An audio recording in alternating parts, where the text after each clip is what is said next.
کیا تم اس بات کا انکار کرتے کنتم امواتا فاحیاکم ثم یمیتکم ثم یحییکم ثم الیہ ترجعون کہ پہلے تم مردہ تھے، اللہ نے تجھے زندہ کیا، اللہ پھر تجھے موت دے گا، اس کے بعد اللہ تمہیں پھر زندگی عطا فرمائے گا۔ قرآن کی آیت ہے، یہ دوسری آیت ہے، کیف تکفرون باللہ کنتم امواتا فاحیاکم ثم یمیتکم ثم یحییکم ثم الیہ ترجعون کہ پہلے تم مردہ تھے، یہ کس موت کا ذکر ہے؟ کنتم امواتا، پہلے تم مردہ تھے، یہ کون سی موت کا ذکر ہے؟ جب انسان پیدا نہیں ہوا تھا، اس کے بعد اللہ نے فرمایا فاحیاکم، اس کے بعد میں نے تجھے زندہ کر دیا، تمہاری پیدائش ہوگی، تمہاری والدہ کے ہاتھ تجھے پیدا کر دیا، جب پیدائش ہوگی اللہ فرماتا ہے فاحیاکم، اس کے بعد فرمایا ثم یمیتکم، جب تمہیں زندگی دے دی، تمہیں پیدا کر دیا، ثم یمیتکم، تمہیں پھر موت عطا کروں گا، تمہیں پھر موت دوں گا، اس کے بعد فرمایا ثم یحییکم، تمہیں پھر زندگی عطا کروں گا، ثم یحییکم، تمہیں پھر زندگی عطا کروں گا، ثم الیہ ترجعون، تم نے اسی کی طرف لوٹ کر جانا ہے۔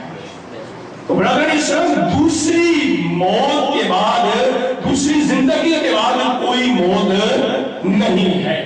یہ سب کے لیے ہے، کوئی کافر ہو، کوئی مشرک ہو، کوئی مسلمان ہو، کوئی نیک ہو، کوئی گنہگار ہو، سب انسانوں کے لیے قرآن کا یہ حکم ہے کہ انسان موت کے بعد اللہ اس کو پھر ایک زندگی عطا فرماتا ہے،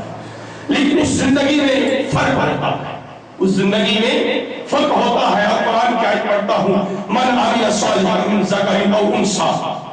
من عمل صالحا من ذکر او انثی، تم میں سے جو بھی نیک عمل کرے گا، من ذکر او انثی، چاہے کوئی مرد ہو یا عورت ہو، چاہے کوئی مرد ہو یا عورت ہو، وَهُوَ مُؤْمِنٌ، لیکن شرط یہ ہے کہ وہ مومن ہو، شرط یہ ہے کہ وہ مومن ہو۔ تو برادرین اسلام، یہاں پر ایک بات عرض کرتا ہوں، اللہ نے قرآن میں ارشاد فرمایا جو بھی نیک عمل کرے، مرد ہو یا عورت ہو، اتنا ذکر کر کے اس کے بعد مور لگا دی وَهُوَ مُؤْمِنٌ، نون کے اوپر جو دو پیشے ہیں، یہ تحقیق کے ساتھ زیادہ زور لے کے ارشاد فرما رہی ہیں، بتا رہی ہیں کہ وہ کامل مومن ہو۔ اگر صرف مومن ہوتا، نون کے اوپر ایک پیش ہوتی یا زبر ہوتی تو پھر ویسے ہی کہہ دیا جاتا کہ انسان مومن ہو، لیکن عربی کی لغت میں اس کا معنی یہ رکھتا ہے مومن کا کہ انسان کامل مومن ہو، انسان کامل مومن ہو۔ اور کامل مومن انسان کب بنتا ہے؟ کامل مومن انسان کب بنتا ہے؟ اللہ تعالیٰ قرآن میں ارشاد فرماتا ہے الذین یؤمنون بالغیب، کہ وہ لوگ جو غیب پر ایمان لاتے ہیں اللہ تعالیٰ ان کو اپنا قرب عطا فرماتا ہے۔ اور اللہ تعالیٰ ایک اور آیہ کریمہ میں ارشاد فرماتا ہے کہ اس آیہ کریمہ میں خالق کائنات ارشاد فرماتے ہیں کہ مومن وہ ہے جو میری اور میرے رسول کی اطاعت کرتا ہے۔ اور حدیث طیبہ اٹھا کر دیکھو تو میرے آقا کی حدیث ہے، حدیث قدسی ہے، بخاری میں بھی موجود ہے، لا یؤمن احدکم حتی اکون احب الیہ من والدہ وولدہ والناس اجمعین۔ میرے آقا نے فرمایا لا یؤمن، اس وقت تک کوئی بھی مومن ہو ہی نہیں سکتا، لا یؤمن، اس وقت تک کوئی انسان، کوئی مومن ہو ہی نہیں سکتا، احدکم حتی اکون احب الیہ من والدہ وولدہ والناس اجمعین،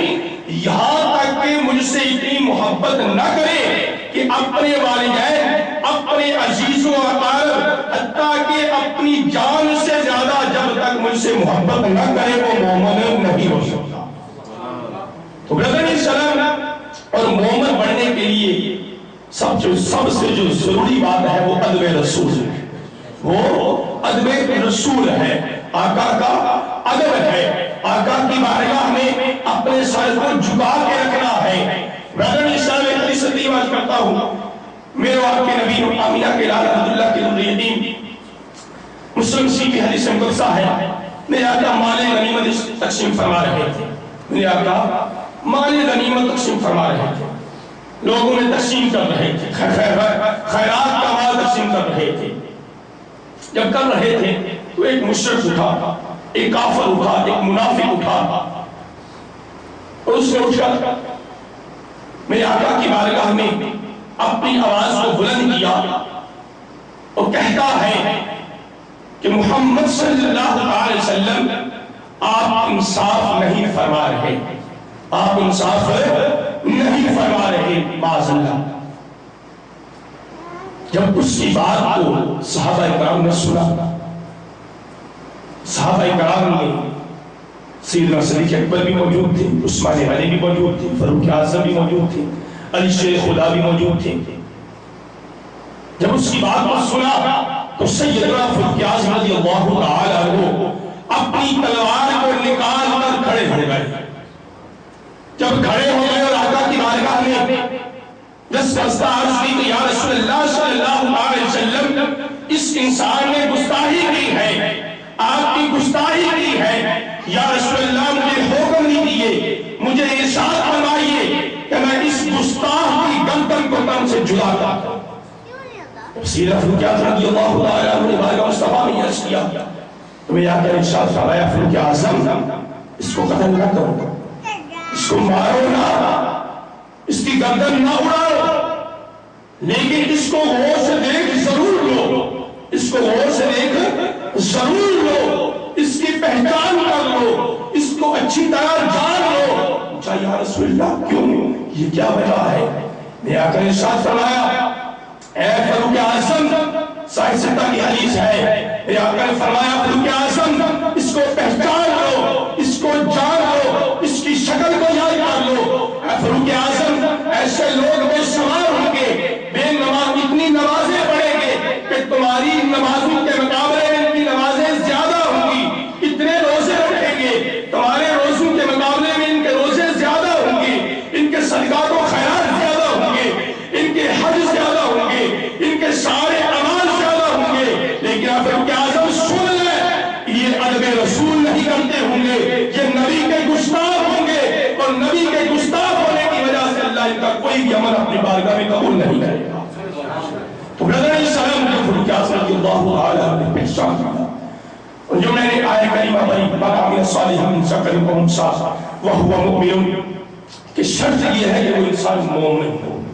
اور مومن وہ ہوتا ہے جو ادب رسول کرتا ہو، جو اپنے نبی کا حکم مانتا ہو، اور نبی کا حکم ماننے کے حوالے سے ایک حدیث سے تیواز کرتا ہو. حضرت سعد رضی اللہ تعالی عنہ بڑے پیارے صحابی رسول ہیں، اللہ کے نبی کے بڑے عاشق رسول ہیں. حضرت سعد رضی اللہ تعالی عنہ صحابی رسول ہیں، رنگ آپ کا کالا تھا، آپ سے کوئی شادی نہیں کرتا تھا، کوئی لڑکی آپ سے شادی نہیں کرتی تھی، شادی کرنے کے لیے تیار نہیں ہوتی تھی. کون؟ حضرت سعد رضی اللہ تعالی عنہ. رنگ کالا تھا، غریب گھرانے سے تعلق تھا، غریب تھے، کوئی پاس کوئی مال بھی نہ تھا، تو کوئی بھی لڑکی آپ سے شادی نہیں کرتی تھی. تو صحابہ کرام رضوان اللہ تعالی علیہم اجمعین کی بارگاہ کی جماعت کو ساتھ لے کر ایک مرتبہ حضرت سعد رضی اللہ تعالی عنہ اپنے آقا کی بارگاہ میں حاضر ہوتے ہیں، آ کر عرض کرتے ہیں، بڑے پریشان ہوتے ہیں، چہرے پر غمگین پریشانی کے حالات ہیں. میرے آقا نے پوچھا، میرے آقا اپنے غلاموں کے چہروں کو دیکھ کر آپ کو پتہ چل جاتا تھا میرے آقا کو کہ آج میرے غلام کو کون سی پریشانی ہے، کون سی پرابلم ہے، کون سی تکلیف ہے. میرے آقا نے پوچھا اے سعد کیا وجہ ہے، بڑے پریشان ہو، بڑے غمگین لگ رہے ہو. حضرت سعد عرض کیا یا رسول اللہ صلی اللہ علیہ وسلم غریب ہوں، والدین بھی پریشان ہیں، پاس کوئی مال بھی نہیں ہے، کوئی پیسے کوئی رقم بھی نہیں ہے، اور رنگ بھی کالا ہے، جس کی وجہ سے یا رسول اللہ کوئی مجھ سے شادی کرنے کے لیے راضی نہیں ہوتا، کوئی لڑکی شادی کرنے کے لیے راضی ہی نہیں ہوتی، کوئی کسی کا والد اپنی بیٹی کا رشتہ دینے کے لیے رضامند ہی نہیں ہوتا. میرے آقا نے فرمایا سعد آج کی شادی اللہ کا نبی کروائے گا، آج کی شادی اللہ کا نبی کروائے گا. علیہ السلام میرے آقا ارشاد فرماتے ہیں سعد جاؤ حضرت عامر بن روحہ رضی اللہ تعالی عنہ کے گھر، بڑے مالدار صحابی رسول ہیں حضرت عامر بن روحہ رضی اللہ تعالی، بڑے مالدار صحابی رسول ہیں. میرے آقا نے فرمایا جاؤ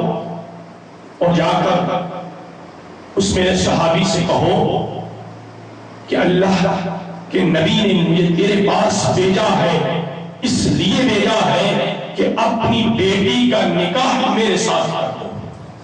اپنی بیٹی کا نکاح میرے ساتھ کر دو. حضرت سعد رضی اللہ تعالیٰ عنہ گئے، جا کے دروازے پر دستک دی، آقا کا پیغام پہنچایا تو صحابی رسول نے یقین نہیں کیا، سوچا کہ ہو سکتا ہے اپنے پاس سے کہہ رہا ہو. جب حضرت سعد رضی اللہ تعالیٰ عنہ ارشاد فرما رہے تھے، دوسرے صحابی سن رہے تھے، اور اس صحابی کی حضرت عامر بن روحہ رضی اللہ تعالیٰ عنہ کی بیٹی اندر گھر میں بیٹھی ہوئی تھی، حضرت سعد کی گفتگو کو سن رہی تھی اور اپنے ابا جان کی گفتگو کو بھی سن رہی تھی. جب سعد واپس آ گئے، حضرت سعد رضی اللہ تعالیٰ عنہ واپس آئے، حضرت عامر نے انکار فرما دیا کہ میں آپ سے اپنی بیٹی کا نکاح نہیں کروں گا، انکار فرما دیا. حضرت سعد روتے ہوئے واپس آ گئے، غمگین ہو گئے، واپس آ گئے. جب حضرت عامر اندر گئے اور بیٹی نے عرض کیا کہ ابا جان سعد کیوں آیا تھا؟ تو ابا جان نے عرض کیا کہ بیٹی سعد اس لیے آیا تھا، ہمارے نبی نے بھیجا تھا، میرے آقا نے اس نے کہا کہ ہمارے نبی نے، میرے نبی نے بھیجا ہے، رشتہ لینے کے لیے بھیجا ہے، لیکن میں نے انکار کر دیا، وہ غریب ہے، کالا ہے، تو خوبصورت ہے، مالدار ہے. آپ کی بیٹی حضرت عامر بن روحہ رضی اللہ تعالی عنہ کی بیٹی عرض کرتی ہے کہ ابا جان سعد کالا ہے، سعد غریب ہے، لیکن یہ تو دیکھیے بیٹا کس نے ہے، یہ تو دیکھیے بیٹا کس نے ہے، ہمارے پاس کون آیا ہے. ابا جان کتنا اچھا ہوگا کہ میرا رشتہ اللہ کا نبی کروائے گا، میرا رشتہ اللہ کا رسول کروائے گا، میرا رشتہ آمینہ کا لال کروائے گا. ابا جان اس سے زیادہ اچھی بات میرے لیے اور کیا ہو سکتی ہے. تو حضرت عامر بن روحہ رضی اللہ تعالیٰ عنہ نے اپنی بیٹی سے کہا، ارشاد فرمایا کہ بیٹی میں جاتا ہوں اپنے آقا کے پاس اور جا کر پوچھتا ہوں، اگر میرے آقا نے ارشاد فرمایا ہے اے بیٹی میں ہاتھ کر دوں گا، میں رضامند ہو جاؤں گا، میں آقا کی بارگاہ میں عرض کر دوں گا یا رسول اللہ صلی اللہ علیہ وسلم آپ نے جو رشتہ بھیجا ہے مجھے منظور ہے. حضرت عامر